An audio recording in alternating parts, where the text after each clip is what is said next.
Channel కి స్వాగతం. బ్రిటన్లో హెడ్లైన్స్ చూద్దాం. నిరుద్యోగులకు న్యాయం జరిగే వరకు వారికి అండగా ఉండి బీజేవైఎం పోరాటాలను కొనసాగిస్తుంది. పెరిగిన బంగారం, తగ్గిన వెండి ధరలు.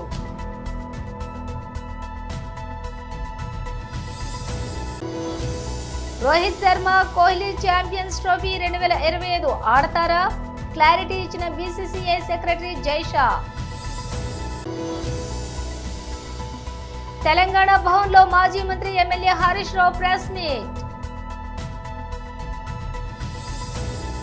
ఇక డీటెయిల్స్ చూస్తే నిరుద్యోగులకు న్యాయం జరిగే వరకు వారికి అండగా ఉండి బీజేవైఎం పోరాటాలను కొనసాగిస్తుంది. కాంగ్రెస్ సర్కార్ నిరుద్యోగుల పట్ల వ్యవహరిస్తున్న తీరుకు నిరసనగా మరో 2 రోజుల్లో బీజేవైఎం ఆధ్వర్యంలో రాష్ట్ర వ్యాప్తంగా ఆందోళన కార్యక్రమాలను చేస్తాం.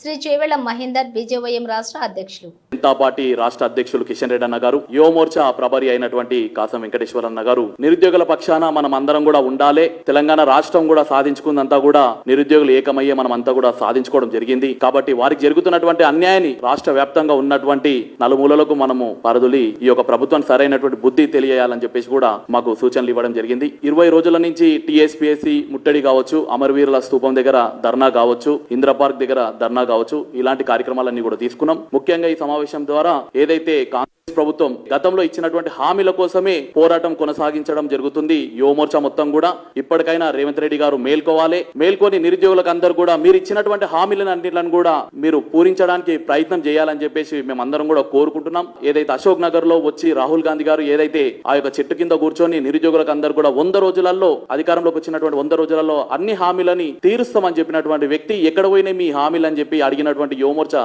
కార్యకర్తల పైన కేసులు బనాయించడం, గాంధీ హాస్పిటల్లో నిరుద్యోగుల కోసం దీక్ష చేస్తుండో అతన్ని చూడడానికి వెళ్తున్నటువంటి సందర్భంలో మమ్మల్ని అందరం కూడా అడ్డుకునే ప్రయత్నం చేయడం, రాత్రికి రాత్రి యువ మోర్చా నాయకులంతా కలిసి దాదాపుగా ఈ ప్రభుత్వం చేసినటువంటి దుశ్చర్యని మేము ఎండగట్టడం కూడా జరిగింది. ఈ సందర్భంగా తెలంగాణ రాష్ట్రంలో యువ మోర్చా ఆధ్వర్యంలో అనేకమైనటువంటి కార్యక్రమాలు తీసుకోవడం జరుగుతుంది. దాంట్లో ముఖ్యంగా జూలై 2వ తేదీ రాష్ట్రంలో ఉన్నటువంటి అన్ని ఎంఆర్ఓ ఆఫీసుల కేంద్రంగా నిరసన కార్యక్రమాలు నిర్వహించడం జరుగుతుంది. అదే విధంగా జూలై 5వ తేదీన కలెక్టర్ ఆఫీసుల కేంద్రంగా నిరసన కార్యక్రమాలు, అదే విధంగా నిరుద్యోగుల ఒక demand group 1, group 2, group 3 mega DSC 33 reservation నిరుద్యోగులకు సంబంధించినటువంటి అంశాలపైన కలెక్టర్ల దగ్గర నిరసన కార్యక్రమం తెలపడం జరుగుతుంది. అంతిమంగా మేము ఒకటి కోరుకుంటున్నాం, నిరుద్యోగుల పక్షాన భారతీయ జనతా పార్టీ బీజేవైఎం ఆధ్వర్యంలో కార్యక్రమాలు తీసుకోబోతున్నాం. వారికి అంతిమంగా న్యాయం జరిగేంత వరకు కూడా భారతీయ జనతా యువ మోర్చా వెనకడుగేయదు. మీరు ఎన్ని కేసులు పెట్టినా ఏం చేసినా కానీ నిరుద్యోగుల పక్షాన మేము పోరాటం కొనసాగిస్తాం. గాంధీ హాస్పిటల్ దగ్గర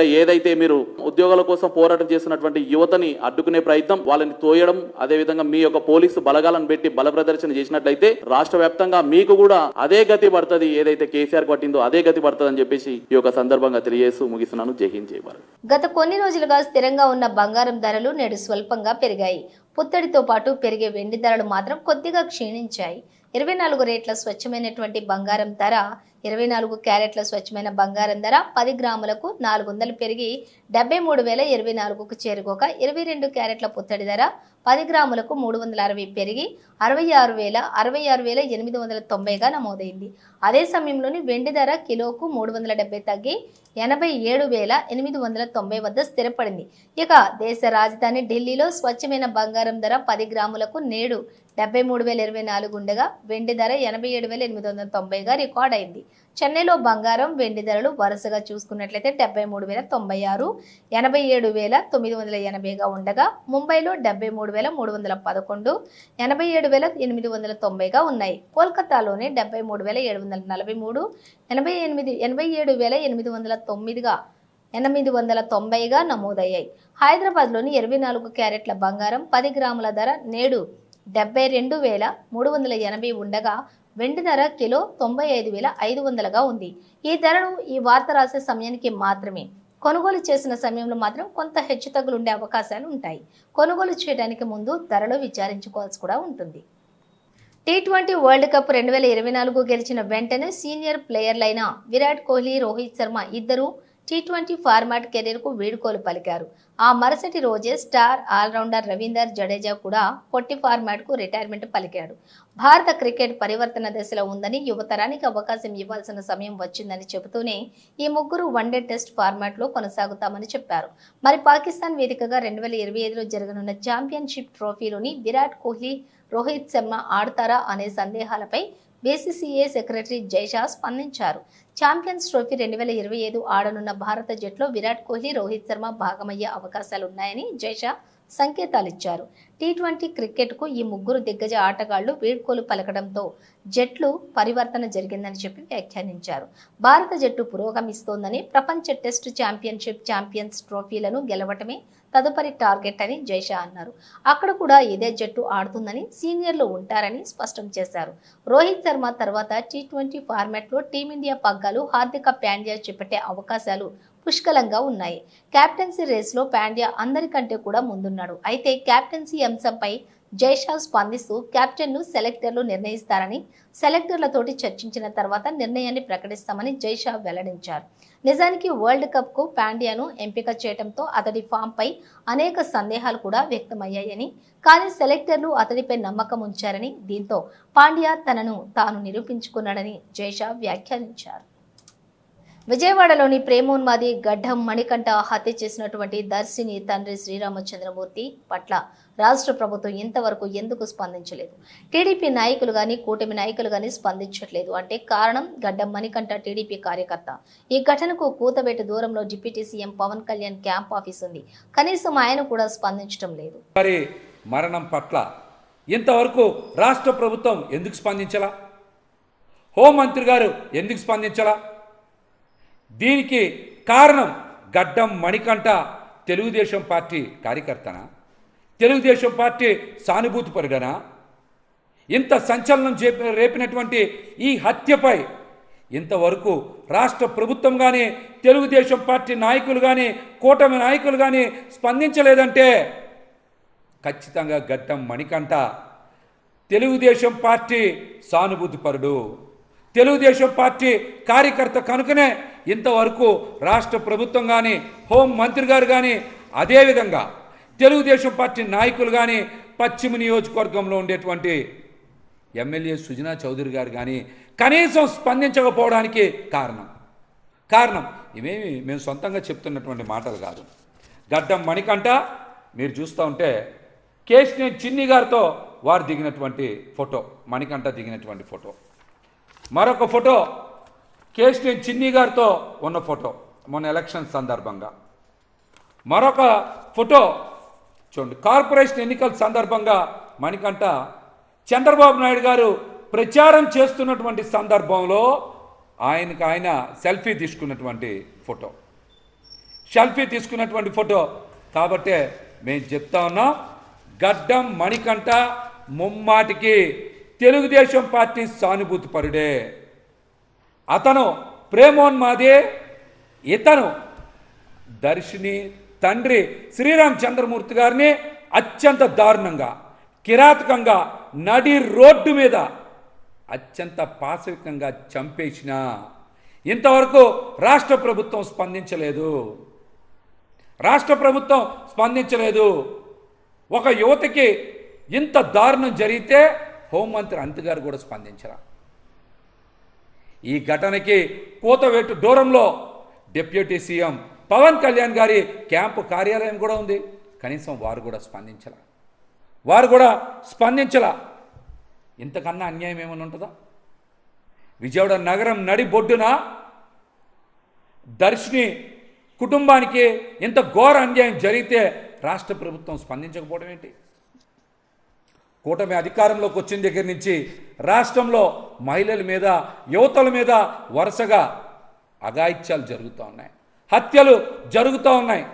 దీని మీద రాష్ట్రంలో ఉండేటువంటి యువతలు, మహిళలు చాలా చాలా గందరగోళపడుతూ ఉన్నారు, ఆందోళన చెందుతూ ఉన్నారు.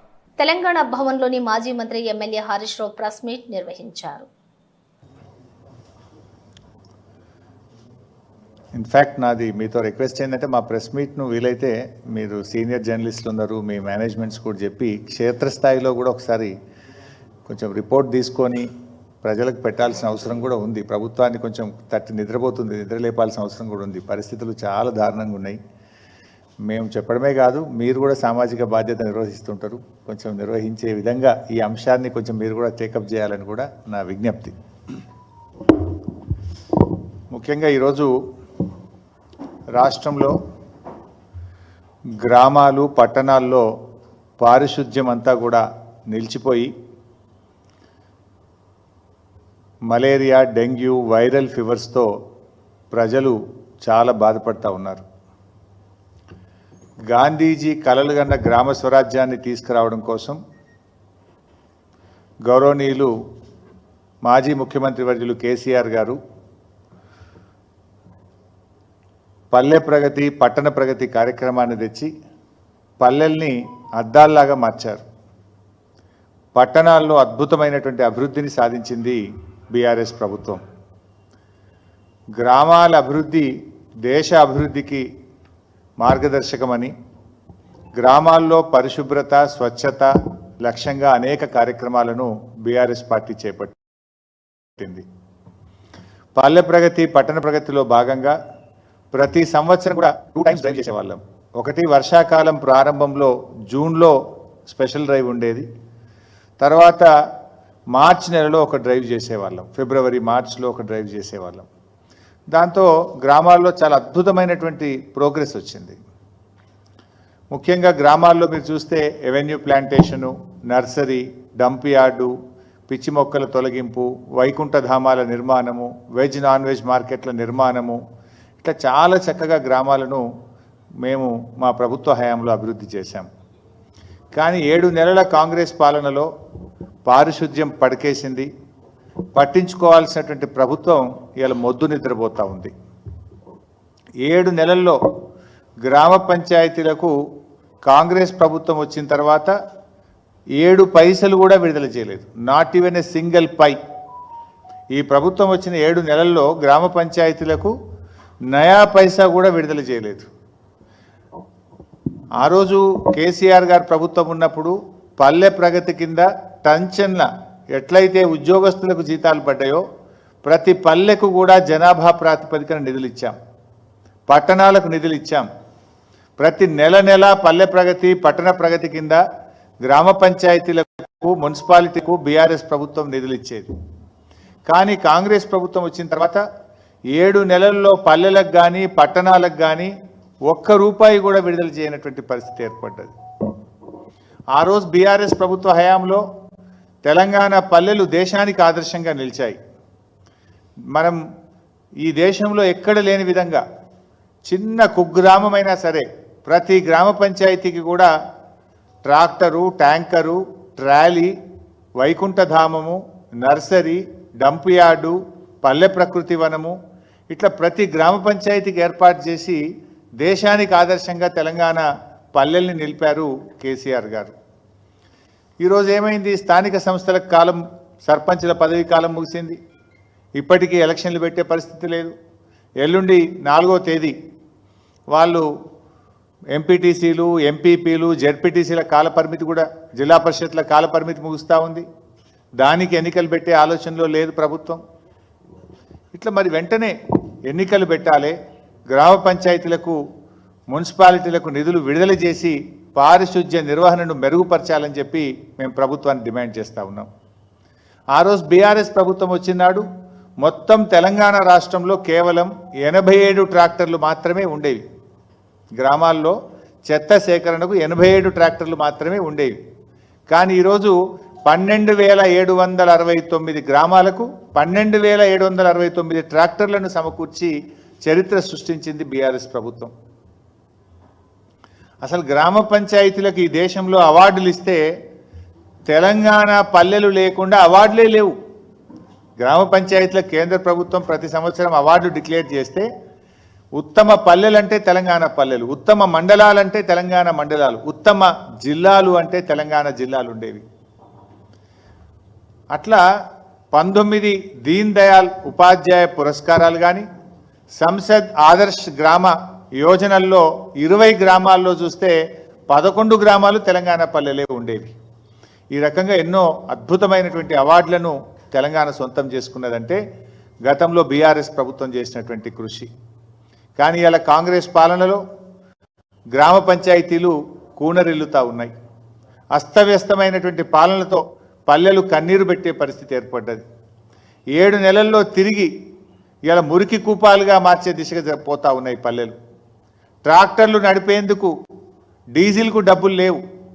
అక్కడ పెట్రోల్ బంకుల్లో ఉద్దరబోస్తలేరు డీజిల్. 4 నెలలు 5 నెలలు ఉద్దరబోసి. కాకినాడ కలెక్టర్ కార్యాలయంలోని శాఖల వారీ సమీక్షా సమావేశంలో ఉప ముఖ్యమంత్రి శ్రీ పవన్ కళ్యాణ్ పాల్గొన్నారు.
రంగారెడ్డి జిల్లా ఇబ్రహీంపట్నం మండలం చెర్లపటేల్గూడ, తూర్కగూడ, కప్పాహపహాడ్ గ్రామాలలోని అభివృద్ధి పనులను ప్రారంభించినటువంటి ఇబ్రహీంపట్నం ఎమ్మెల్యే మల్రెడ్డి రంగారెడ్డి.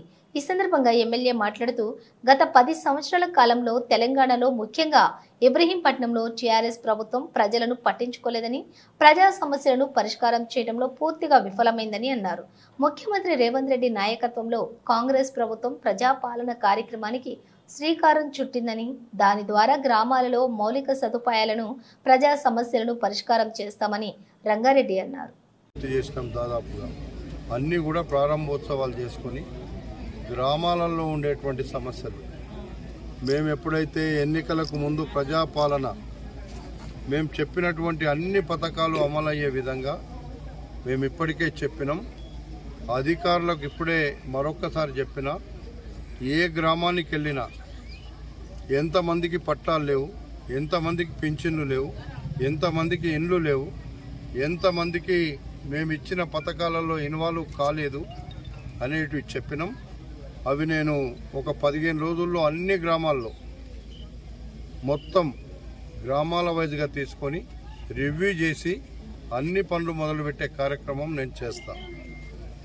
మనకి ఇప్పటికే ఇబ్రహీంపట్నం నియోజకవర్గం అంటే దీపం కింద చీకటిలాగా ఉంది.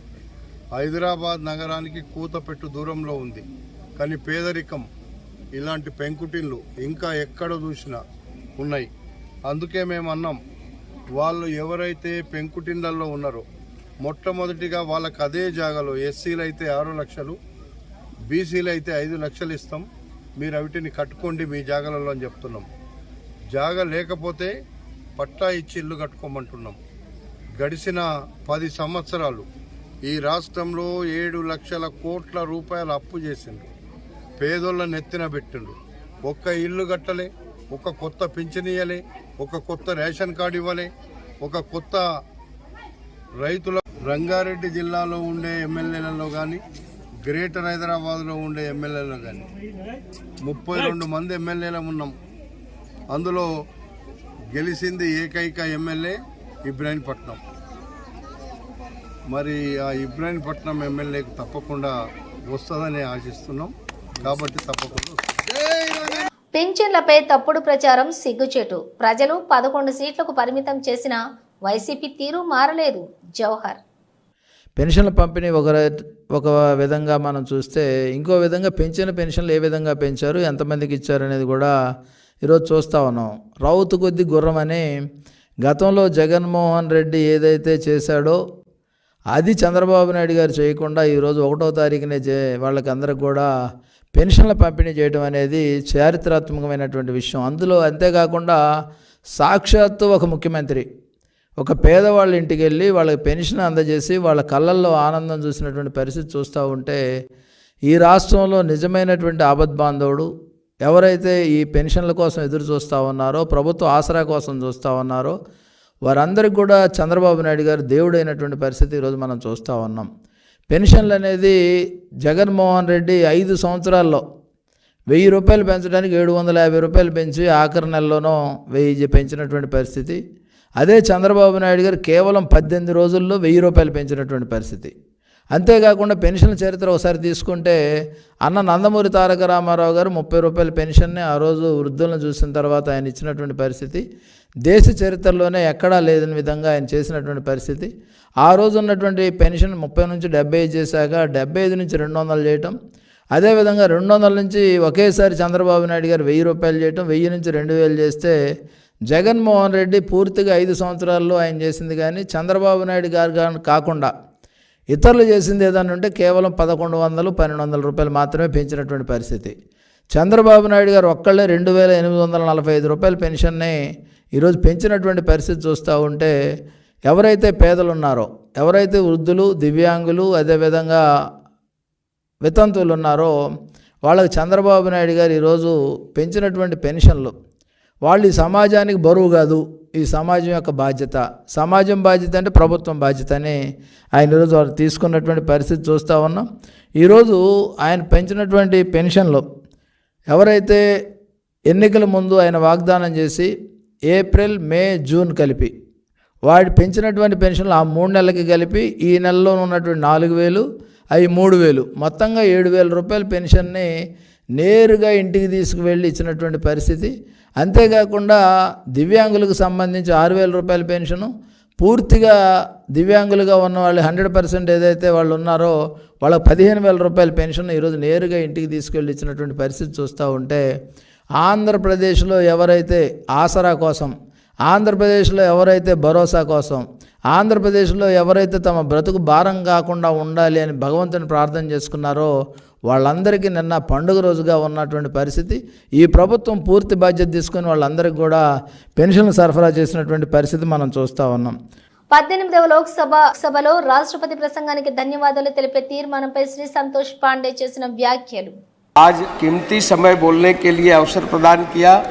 मैं सबसे पहले अपने छत्तीसगढ़ के और उन राजनांदगांव क्षेत्र के समस्त जनता का, मतदाता का भी आभार प्रदर्शन करता हूँ और आप सबके वरिष्ठों के प्रति मैं कृतज्ञ हूँ। आप सबको हृदय से शुभकामना। महोदय, अभी कल से जब से शुरू हुआ रात को 12 बजे तक जो चला, जिस प्रकार से अभी अखिलेश जी बोल रहे थे और कल जब शुरुआत हुई तो नेता प्रतिपक्ष राहुल गांधी जी ने जिस प्रकार की बातें की, आज जब अखिलेश जी ने एक शेरो शायरी से और गज़ल की पंक्तियों से शुरुआत की तो मैं भी ये बता दूं कि अखिलेश जी, जरा सा कुदरत ने क्या नवाजा, जरा सा कुदरत ने क्या नवाजा, आके बैठे हो फलसफे में, तुम्हारा लहजा बता रहा है तुम्हारी दौलत नई नई है। और जितने भी यहाँ बहुत लोग बैठे हैं ये सब उसी प्रकार की बात कर रहे हैं। आदरणीय अध्यक्ष महोदय, मैं बताना चाहूँगा, माननीय नेता प्रतिपक्ष कल राहुल गांधी जी बार बार भगवान शंकर का फोटो दिखा रहे थे। वो भगवान भोलेनाथ है, भगवान शंकर है, ये आपकी फितरत में है। आपने छत्तीसगढ़ में, मैं नाम नहीं लूंगा, आपके पूर्व मुख्यमंत्री का जो निपटा दिए छत्तीसगढ़ को, और वो आकर के लोकसभा में भी निपट गए। वो महादेव जी के नाम से सट्टा चला रहे थे जिसे छत्तीसगढ़ की जनता ने निपटा दिया। आपको ध्यान होगा 6000 करोड़ से ऊपर का सट्टा जिसका संचालन आपके पूर्व मुख्यमंत्री ने किया। भगवान शंकर को ऐसे आसानी से ना ले और बात बात में चित्र दिखाने की कोशिश ना करें। राहुल गांधी जी, आपने जो शुरुआत की है, आपने जो जिस प्रकार से हिंदुत्व को लेकर के, हिंदू को लेकर के और भारतीय जनता पार्टी के लोगों को जो आपने जो हिंसक कहा है, मैं आपसे कुछ प्रश्न पूछना चाहता हूं और मैं माननीय अध्यक्ष महोदय जी के सामने इस सदन में रखना चाहता हूं। क्या हिंदू हिंसक हो रहा है? भाजपा हिंसा की बात करती है। इस हिंदुस्तान के अंदर हिंसा कौन फैला रहा है? कितना हिंसक हिंदू समाज हुआ है, कितना हिंसक ये तथाकथित शांतिप्रिय समाज है, ये पूरा भारत जानता है। क्या कर्नाटक में प्रवीण नेतारू की हत्या हिंदू समाज की भीड़ ने की थी? क्या राजस्थान के अंदर वो कन्हैयालाल टेलर की हत्या गला रेत करके क्या हिंदू समाज ने की थी? क्या हिंदू समाज है जो अलग अलग जगह पर हंगामा खड़ा कर रहा है? जिस तरीके से घटनाएं पूरे हिंदुस्तान के अंदर हो रही है। राहुल गांधी जी, आपने जो सवाल किया है, जम्मू कश्मीर में बम विस्फोट करने वाला किस समाज का है? जम्मू कश्मीर में हमला करने वाले वो किस समाज से आते हैं? समाज के अंदर चिल्ला चिल्ला करके ये బులెటిన్ ముగించే ముందు హెడ్లైన్స్ మరోసారి. నిరుద్యోగులకు న్యాయం జరిగే వరకు వారికి అండగా ఉండి బీజేవైఎం పోరాటాలను కొనసాగిస్తుంది. పెరిగిన బంగారం, తగ్గిన వెండి ధరలు.